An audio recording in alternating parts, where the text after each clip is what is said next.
The water hit him before the accusation did. A cold, shocking arc of creek water that slapped across the warrior's dusty chest. He didn't reach for a weapon. He didn't snarl. Instead, the fearsome Apache scout froze, water dripping from his nose, his bronze face flushing a deep, impossible crimson. He brought a hand to his mouth, stammering like a schoolboy caught stealing pie. I did not. The horse, he choked out, eyes wide with panic. It was the last reaction Freya expected from a man she thought was a predator. It was also the moment before he collapsed face first into the mud, revealing the knife handle buried deep in his shoulder. The peeking was a lie. The blood on his back was the truth. And the bullet hole in his saddlebag carried a secret that would burn the entire town of Oak Haven to the ground. The heat in the Arizona Territory didn't just sit on you. It weighed you down, pressing the air out of your lungs until every breath felt like inhaling dust from a kiln. It was high noon, the hour when even the rattlesnakes had enough sense to coil up in the shade of the mesquite. But Freya Pendergast was out in the open, knee-deep in the tepid flow of Willow Creek. Freya was a woman carved from the harsh landscape itself. Since her husband, Arthur, had passed from the fever 3 years prior, she had managed the Pendergast homestead alone. Her hands were callous hard, her skin dusted with the perpetual grit of the plains, and her patience for nonsense was non-existent. She dunked the heavy linen shirt into the water, scrubbing it against the washboard with a rhythm born of frustration. The creek was her only sanctuary, a place where the towering cottonwoods offered a sliver of privacy from the prying eyes of the main road 2 miles east. She wiped sweat from her forehead with a wet forearm, sighing as the cool moisture evaporated instantly. The snap of a twig shattered the silence. Freya didn't freeze. She moved. Her instincts, sharpened by 3 years of sleeping with a Colt Navy revolver under her pillow, took over. She spun toward the dense brush on the opposite bank, her eyes narrowing. There was movement. A shadow detached itself from the gnarled roots of an old oak. "I know you're there," Freya snapped, her voice carrying the sharp crack of a whip. "If you're looking for a handout, the house is a mile back. If you're looking for trouble, you've found it." The bushes rustled, and a figure stepped partially into the sunlight. He was Apache. That much was undeniable. He wore buckskins that had seen better days, stained with travel and earth. His hair was long, black as a raven's wing, held back by a simple cloth band. He was muscular, lean like a wolf in winter, and he was staring right at her. Freya felt a flush of anger that overrode her fear. She was alone, wet and tired, and the indignity of being watched by a stranger, regardless of who he was, lit a fuse in her chest. "You possess a lot of nerve," she hissed. She looked down at the wash bucket. It was half full of soapy, grey water. Without a second thought, she hefted the bucket with a grunt of exertion and hurled the contents across the narrow gap of the creek. The sheet of water flew through the air, catching the sunlight before slapping directly into the stranger's chest and face. The reaction was immediate and baffling. The man didn't lunge. He didn't reach for the knife at his belt or the rifle slung over his back. He flinched, gasping as the soapy water stung his eyes. He stood there, dripping, blinking rapidly. And then he blushed. Under the deep tan of his skin and the layer of road dust, a distinct, ruddy color rose up his neck and flooded his cheeks. He looked down at his wet chest, then back at her, his dark eyes wide with genuine mortification. I... His voice was a rasp, unused and dry.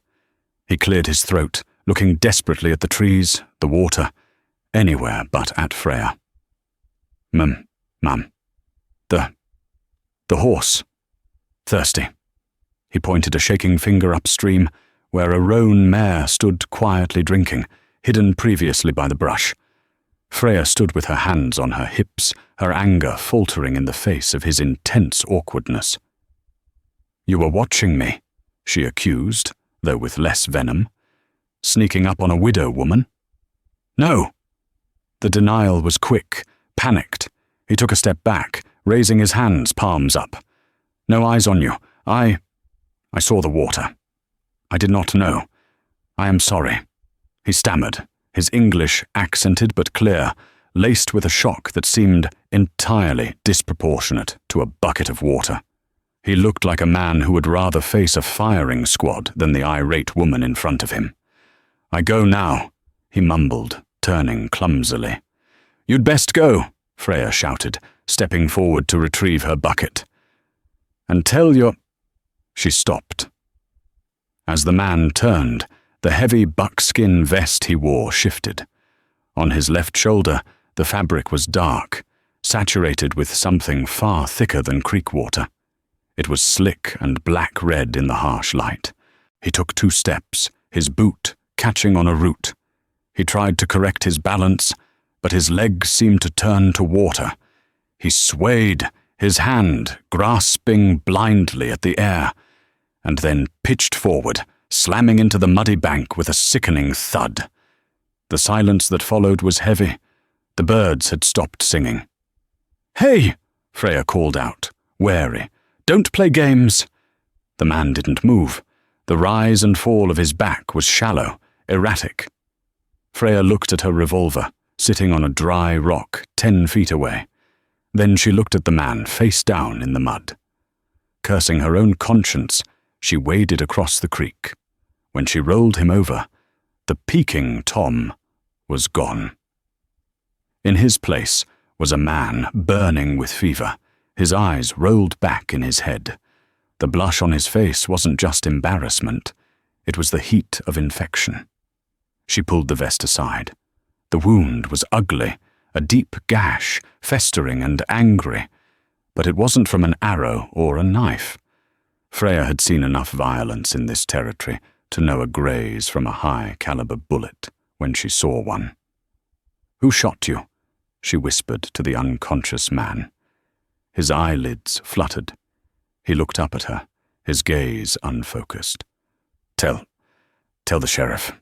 He lies," he wheezed, before passing out cold. Freya froze. The only sheriff for 50 miles was Tobias Rourke, a man who had Sunday dinner at her table once a month. She looked at the Apache man, then at the distant horizon. If he was running from the law, she should leave him. But if he was running to the law to report a lie— Freya Pendergast grabbed the man by the armpits and began to drag. Getting a 180-pound man into the back of a mule cart was a feat of engineering and sheer stubbornness that nearly broke Freya's back. By the time she got him to the barn, the sun was beginning its descent, painting the sky in bruises of purple and orange. She couldn't take him into the house. If anyone rode by, if Deputy Miller made his rounds, a strange man in her parlor would be a scandal. An Apache warrior in her parlor would be a death sentence for them both. The barn was warm, smelling of dry alfalfa and old leather. She hoisted him up the ladder to the hayloft, using a pulley system Arthur had rigged for lifting grain sacks. It was undignified, but effective. She laid him out on a pile of blankets in the far corner, hidden behind a stack of winter feed. Freya went to work with the efficiency of a field medic. She boiled water on the wood stove in the tack room, tore up one of Arthur's old shirts for bandages, and retrieved her jar of poultice, made from turpentine and lard. As she cleaned the wound on his shoulder, the man groaned. He was delirious, thrashing slightly. "Hold still," she commanded softly, pressing a cool rag to his forehead. "The box," he muttered, his head tossing from side to side. "Blue box. Under the floor." "Hush now," Freya said, her hands gentle despite her gruff tone. She washed the grime from his face. Now that the mud was gone, she saw he was younger than she first thought, perhaps late 20s. He had a strong jaw and a scar running through his left eyebrow. She began to strip the dirty vest off him to check for other injuries. As she pulled the leather away, something fell from an inner pocket and clattered onto the wooden floorboards. It wasn't a weapon. It was a silver pocket watch. Freya frowned. It was a fine piece, engraved with scrolling vines. It looked expensive, too expensive for a drifter. She picked it up, her thumb brushing the latch. The cover sprang open. Inside there was no clock face. The gears had been gutted to make room for a miniature portrait. Freya brought it closer to the lantern light, and her breath hitched in her throat. The painting was of a young woman with pale blonde hair and striking green eyes, wearing a blue silk dress. Freya knew that face. Everyone in the territory knew that face. It was Sarah Rourke, the sheriff's daughter, the girl who had vanished 2 years ago, presumed dead, taken by savages, according to her father's weeping testimony in the town square. Freya looked from the picture to the unconscious man. The sheriff had built his entire re-election campaign on the promise of eradicating the tribes to avenge his daughter. He had whipped the town into a frenzy of hate. But here was this man, this savage, carrying Sarah's picture next to his heart, and he had been shot in the back. "Tell the sheriff he lies," the man had said. A chill that had nothing to do with the night air raced down Freya's spine. She snapped the watch shut and shoved it into her apron pocket. Suddenly, the sound of hooves thundered in the yard outside. Not one horse, many. Freya blew out the lantern instantly, plunging the hayloft into darkness. She crawled to the edge of the loft and peered through a crack in the siding. 3 riders were pulling up to her porch. The moonlight glinted off the brass stars pinned to their chests. "Mrs. Pendergast!" a voice boomed. It was Sheriff Tobias Rourke. His voice, usually dripping with false charm, sounded tight and anxious. "Freya, open up!" The Apache man shifted behind her, letting out a low moan of pain. Freya's heart hammered against her ribs. She scrambled back, clamping her hand firmly over the man's mouth. His eyes flew open, wide and terrified in the dark. "Quiet!" she hissed into his ear, her lips brushing his hair. "If you want to live, you don't make a sound." Below them, the barn door creaked. Someone was coming in. "Check the horses," Rourke's voice drifted in from the yard. "See if there's a roan mare. My tracker said he came this way."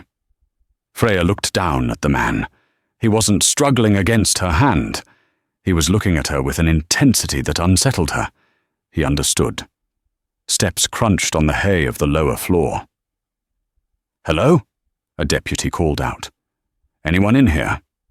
Freya prayed the roan mare, currently tied up in the deepest part of the gully behind the barn, didn't decide to whinny. The silence in the hayloft was so absolute it felt heavy, pressing down on Freya's eardrums. Below them, the deputy's boots crunched on the straw-littered floor. Every step was a potential death knell. Freya kept her hand firmly over the Apache man's mouth, her other hand gripping the handle of her Colt Navy so tight her knuckles were white. The man, this stranger who blushed at water but took a bullet without a cry, lay rigid against her. He was burning up. She could feel the heat radiating through his damp buckskins, soaking into her own dress. "Anything, Cobb?" Sheriff Rourke's voice drifted in from the yard, impatient and sharp. "Just chickens and a whole lot of dust, Sheriff," the deputy called back.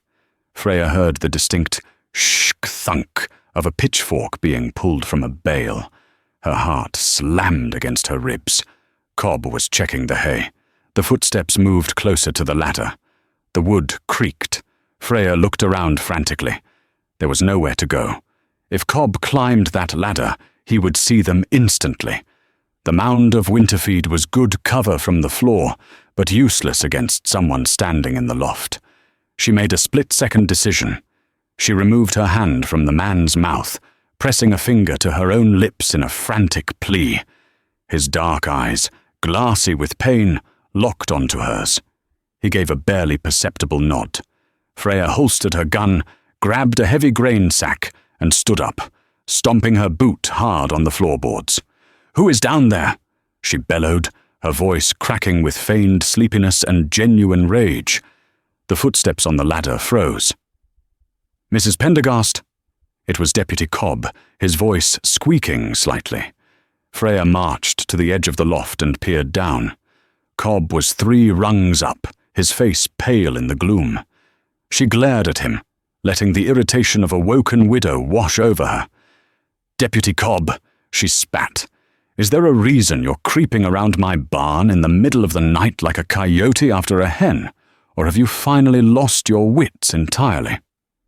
Cobb scrambled down the ladder, taking his hat off. "No, Mum. Sorry, Mum. Sheriff told me to check." "I don't care if the governor told you to check the privy," Freya snapped.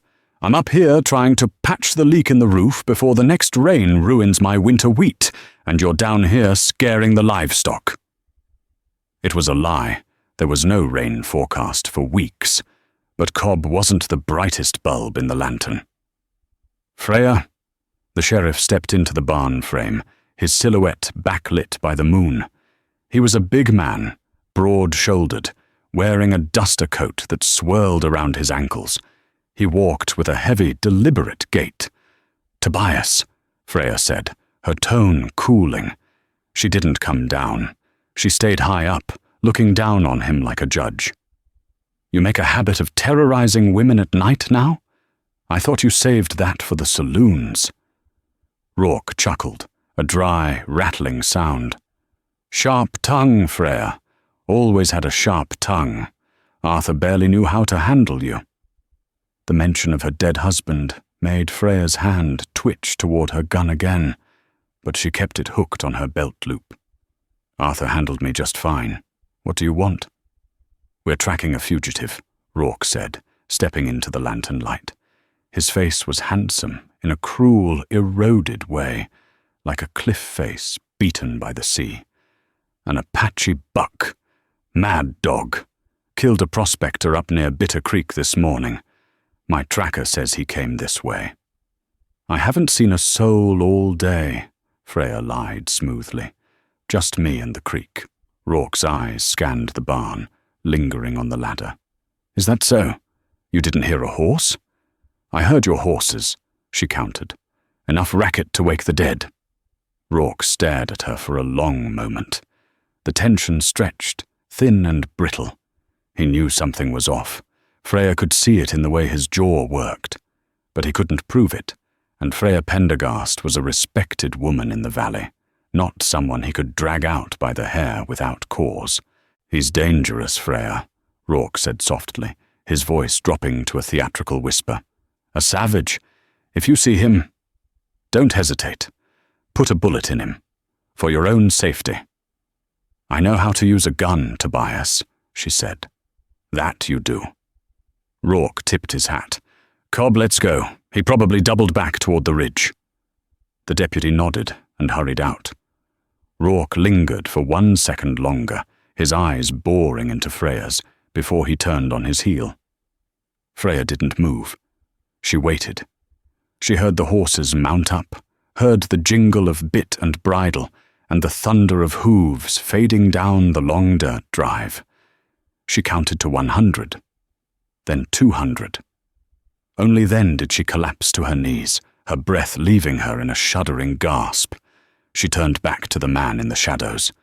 He was awake, staring at her. His hand was clutching the bloody bandage on his shoulder, but there was a strange expression on his face. It wasn't fear anymore. It was awe. "You lie." "Very well," he rasped. Freya let out a short, hysterical laugh. "It's a survival skill in this territory, mister. Now, drink this water before you die on my floor, and make me a liar for real." The fever broke 2 days later. For 48 hours, Freya had lived a double life. By day, she tended her small farm, feeding the chickens and mending fences, constantly watching the horizon for the glint of a sheriff's badge. By night, she was a nurse, spoon-feeding broth to the man in her loft and changing his dressings. His name, she learned during a lucid moment on the second night, was Elu. He was recovering with a speed that baffled her. Where a white man might have languished for weeks, Elu seemed to draw strength from the earth itself. By the third morning, he was sitting up against a hay bale, sharpening a small knife he had pulled from his boot. Freya climbed the ladder, carrying a plate of biscuits and salted pork. The morning light filtered through the cracks in the barn wood, illuminating dust motes dancing in the air. "You look less like a corpse today," she noted, setting the plate down. Elu looked up. He set the knife aside, a gesture of trust. "And you look tired, Freya Pendergast." "I didn't ask for a diagnosis," she grumbled, sitting on a crate opposite him. "I asked for answers. You're well enough to talk now, and I'm done with riddles." She reached into her apron pocket and pulled out the silver pocket watch. She dangled it from its chain. The silver caught the light, spinning slowly. Elu's eyes tracked the watch, his expression hardening. "Where did you get this?" Freya asked. "And don't tell me you found it. This belongs to the Rourke family, specifically Sarah Rourke." Elu took a deep breath, wincing slightly as his shoulder shifted. "It belongs to my wife." Freya froze. The barn went silent. "Excuse me?"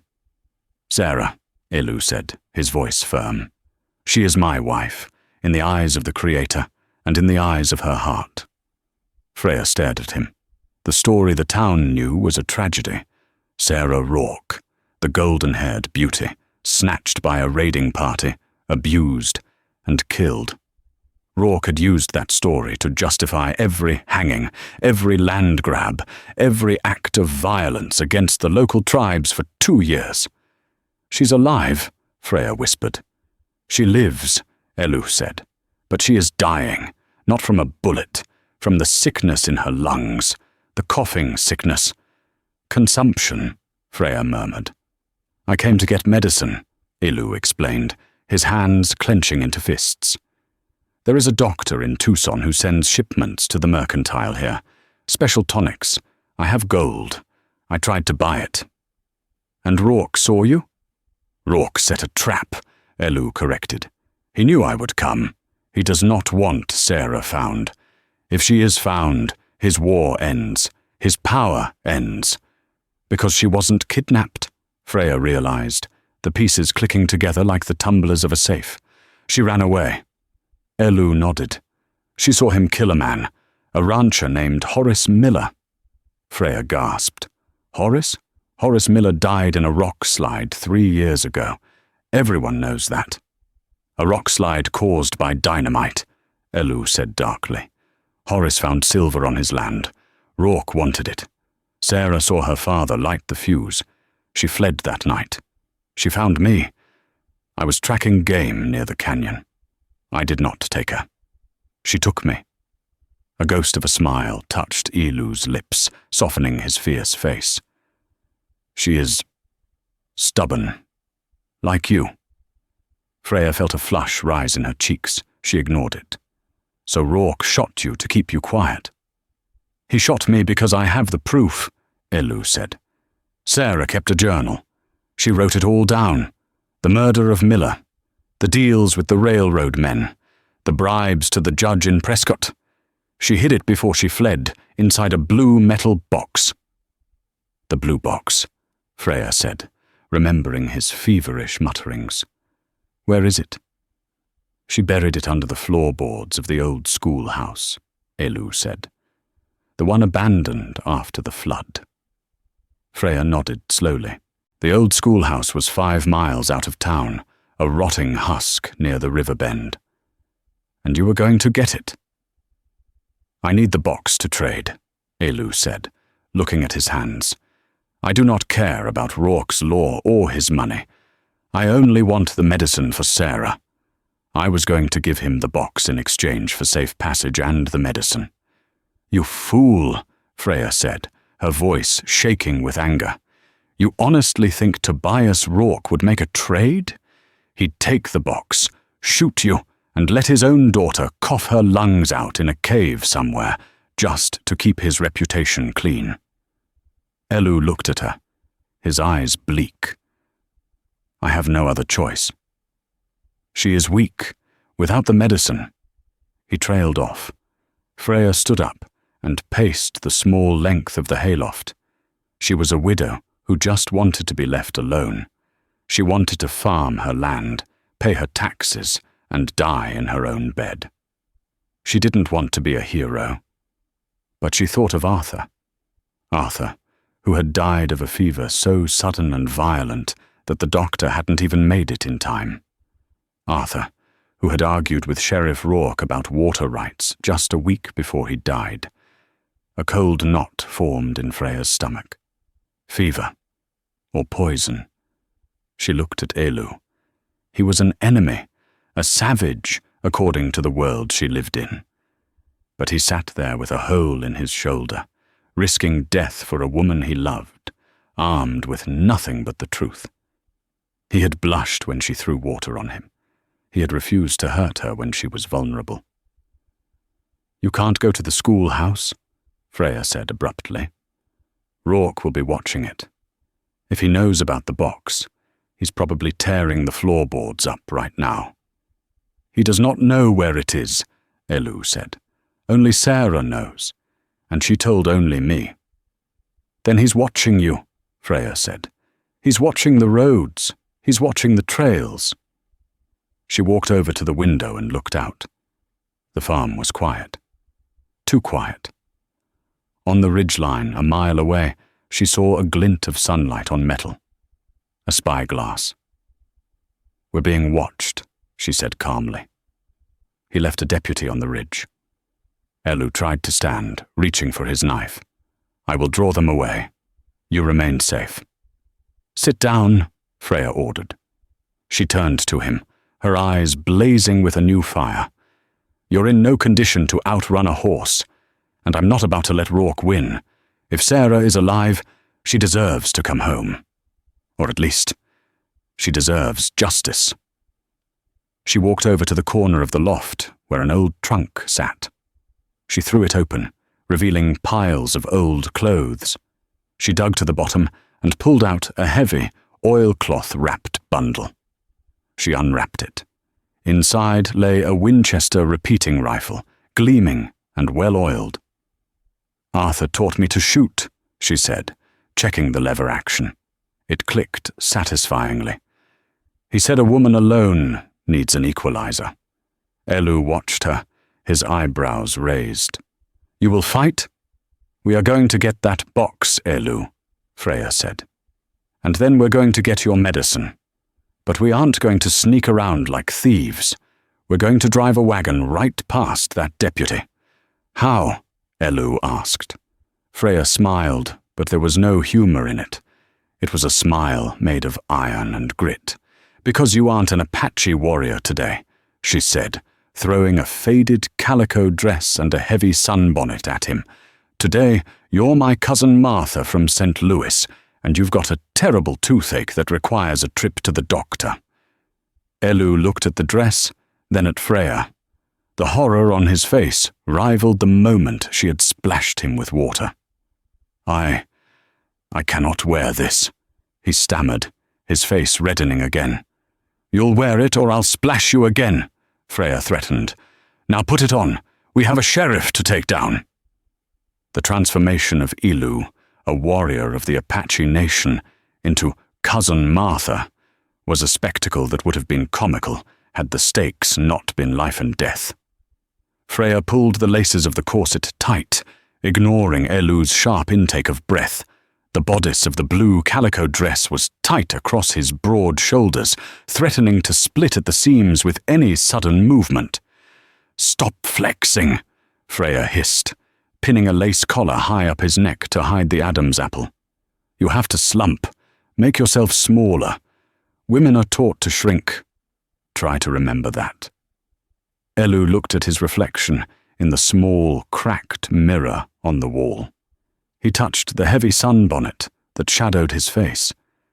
He looked ridiculous, a caricature of a frontier woman, but from a distance, with the shadows of the wagon canopy, it might just work. "My ancestors are weeping," Elu muttered, his voice muffled by the thick bandages Freya had wrapped around his jaw and lower face. "Your ancestors aren't facing a hanging rope," Freya retorted. She grabbed a small bottle of clove oil and splashed a generous amount onto the bandages. The strong, pungent scent filled the room. "That's for the smell. We tell them your tooth is rotting. No man wants to get close to a rotting tooth." They moved to the wagon. Freya had loaded the back with empty grain sacks, hiding the Winchester rifle beneath the driver's seat. She helped Elu up, his movements stiff and awkward in the layers of petticoats. "Remember," she whispered as she took the reins, "you don't speak. You just moan in pain. I'll do the talking."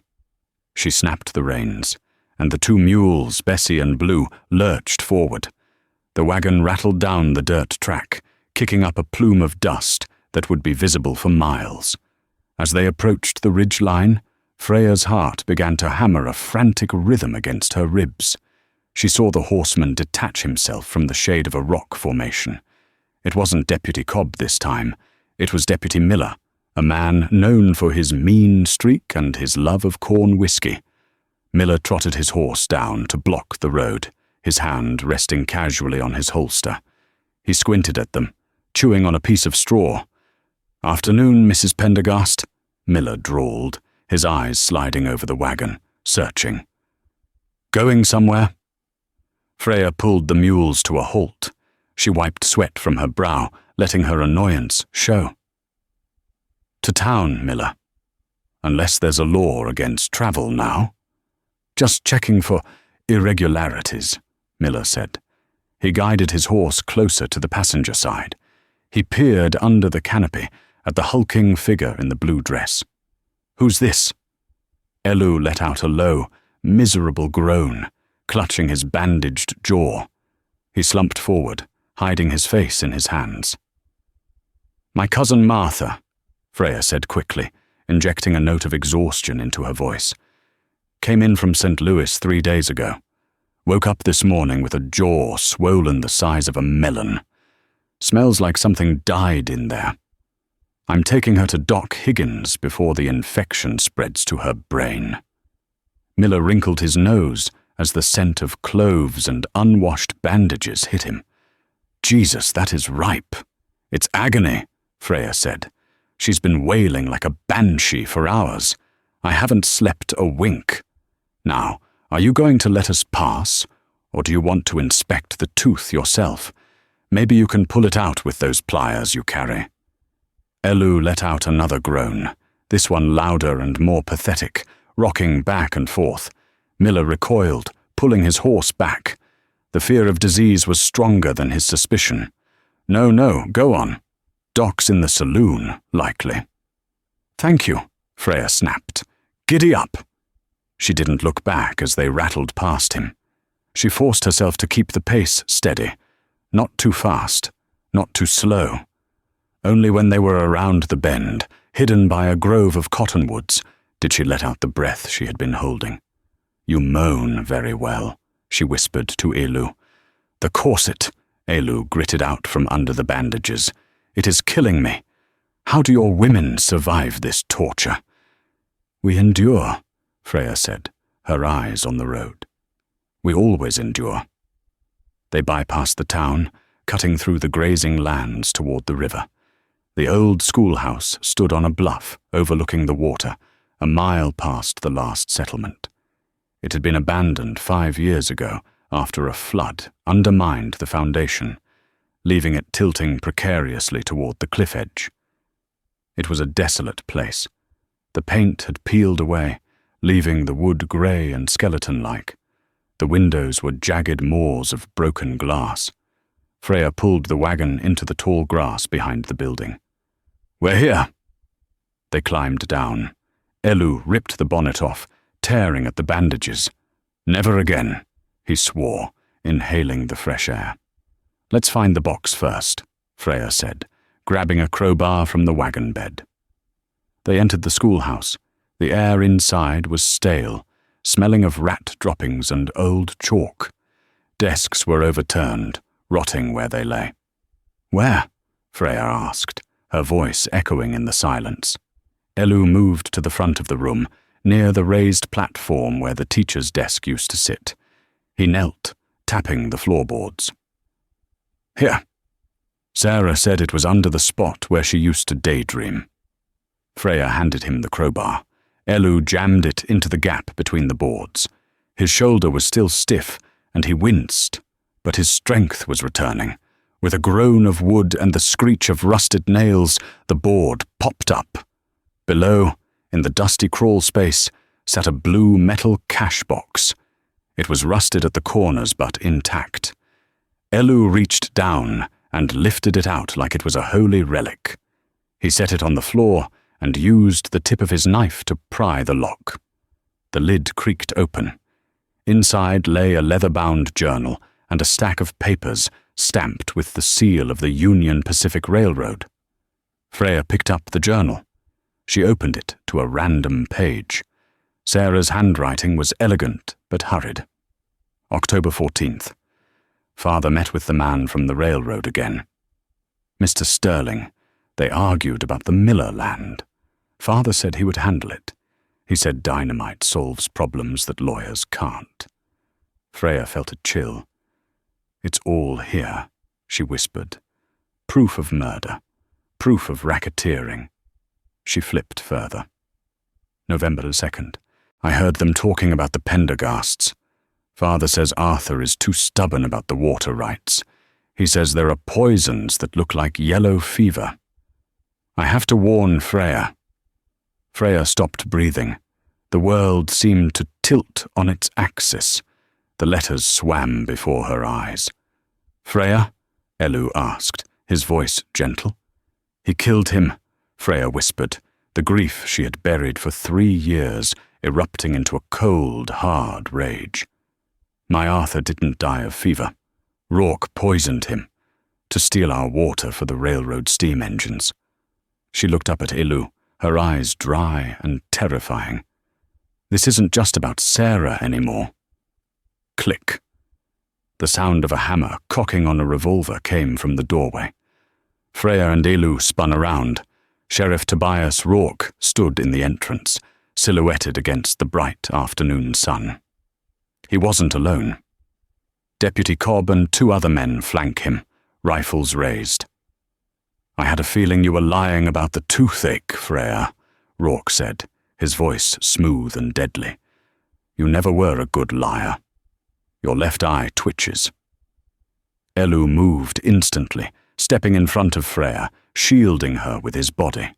He had no weapon in his hand, the knife was on the floor, but he stood with the defiance of a king.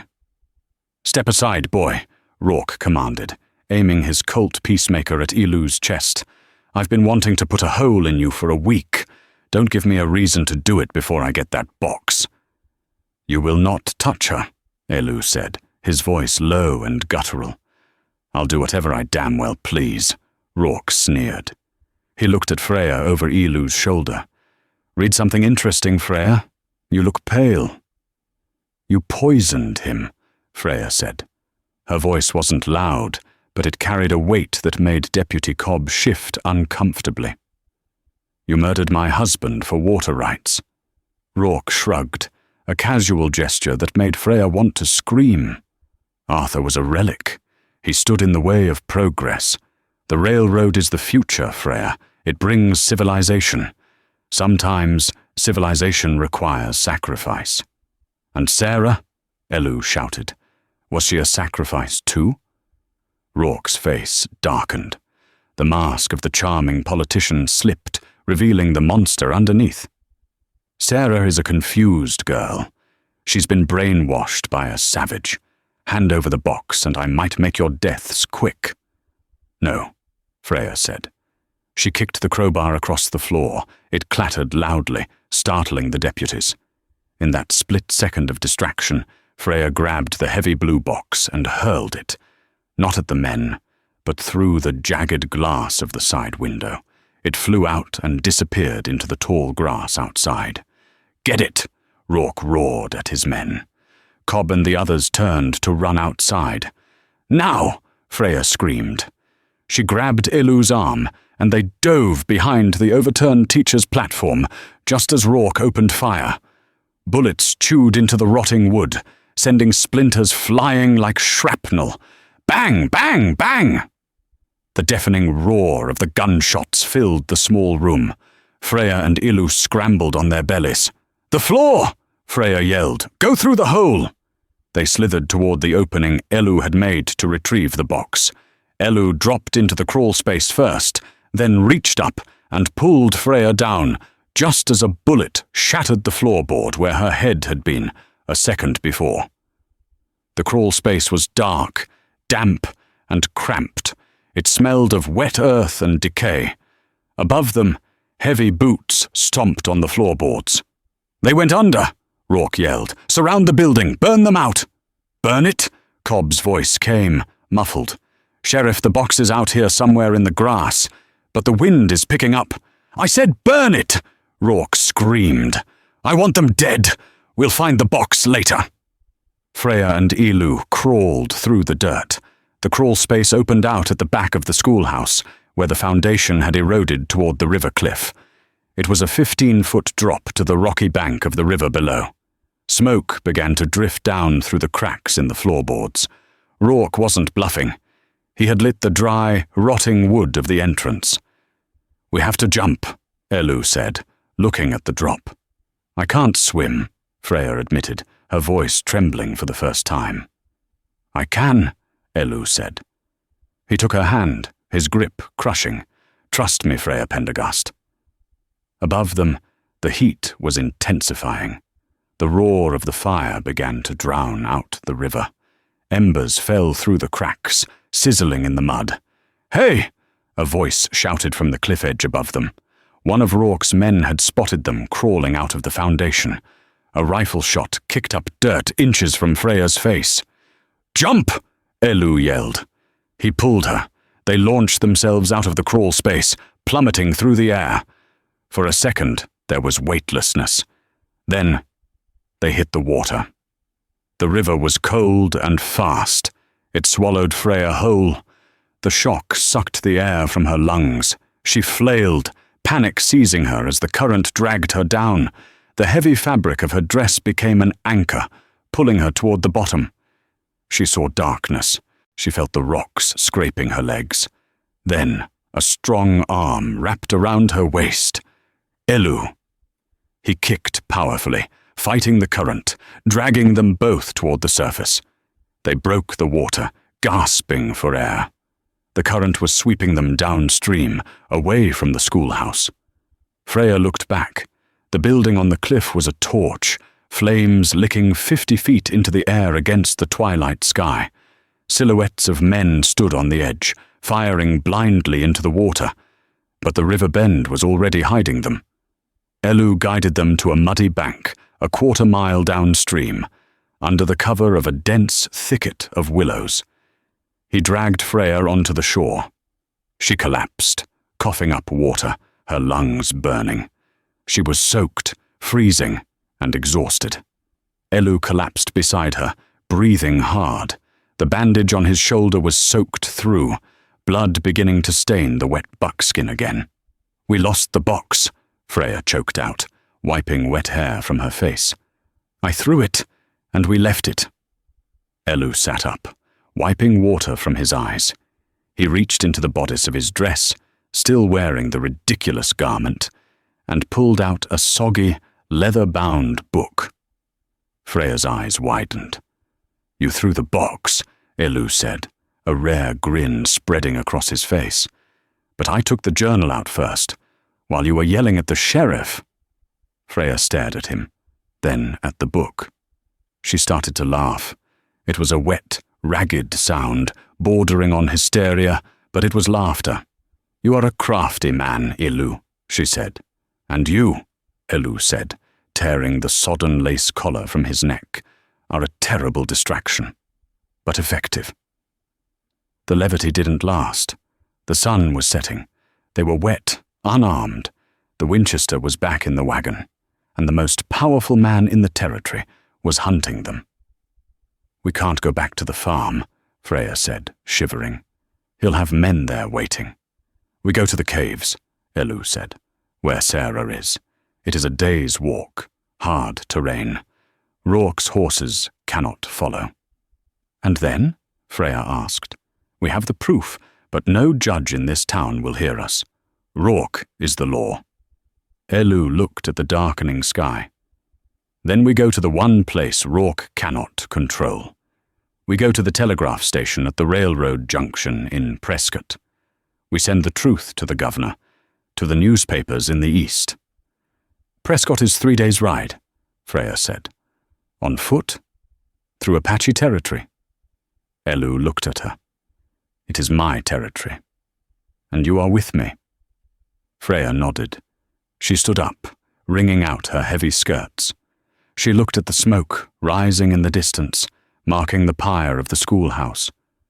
"Let's go get your wife," Freya said, "and then let's burn Rourke's world down." The trek to the caves was a journey through the throat of the devil.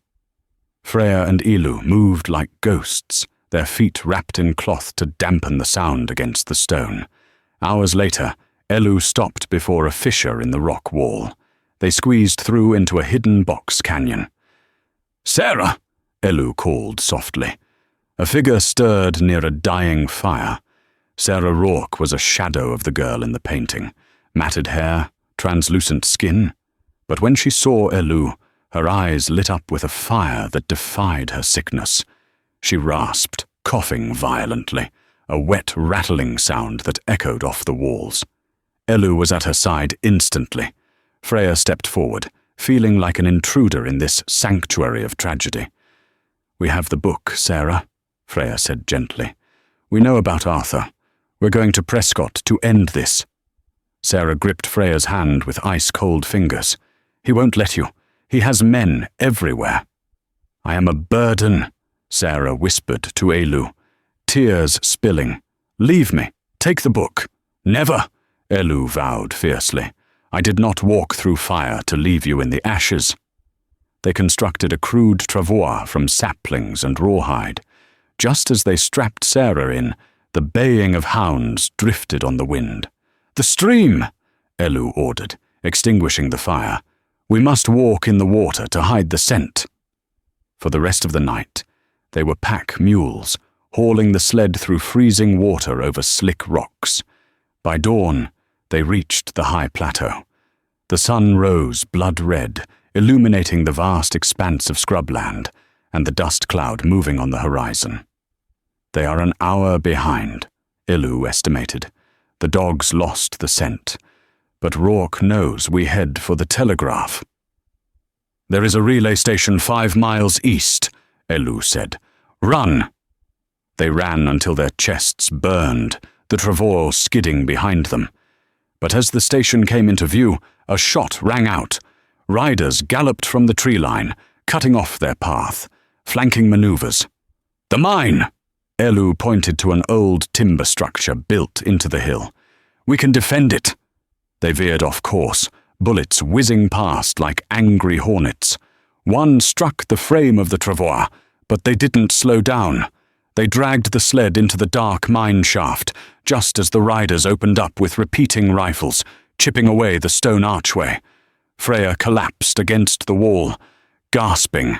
They were trapped, boxed in a hole in the ground with a dying girl, no water, and an army outside. "Is there another way out?" Freya asked. Elu shook his head. "Collapsed years ago. This is a tomb." "Freya," Sarah whispered, her voice barely audible. She held out the journal. "Read the last page, please." Freya took the book, squinting in the dim light. "If I die, tell them about the silver.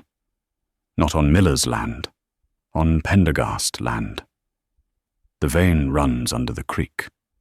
That's why he wants it. That's why Arthur had to die."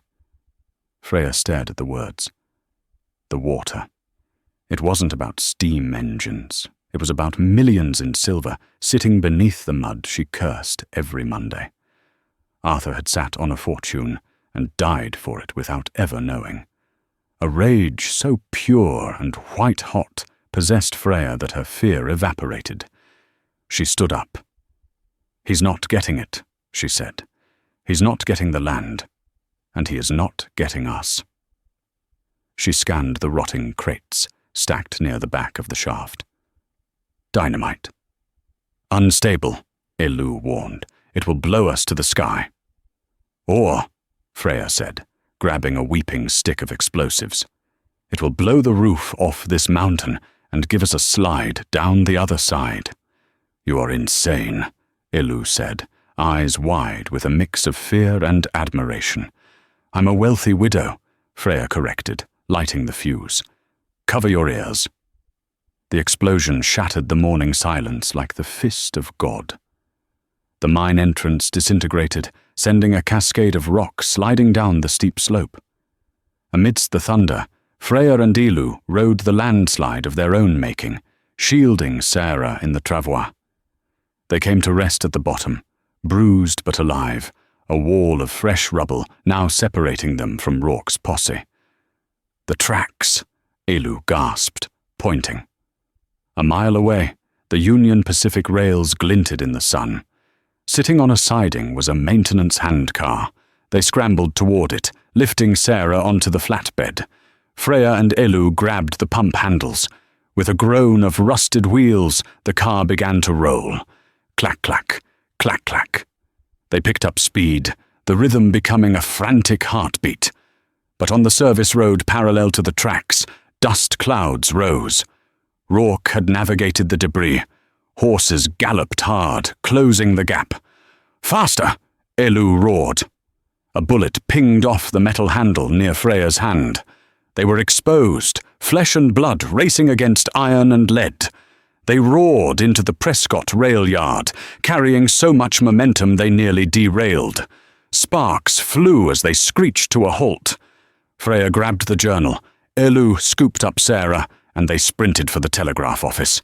Freya kicked the door open. The operator jumped, knocking over his coffee.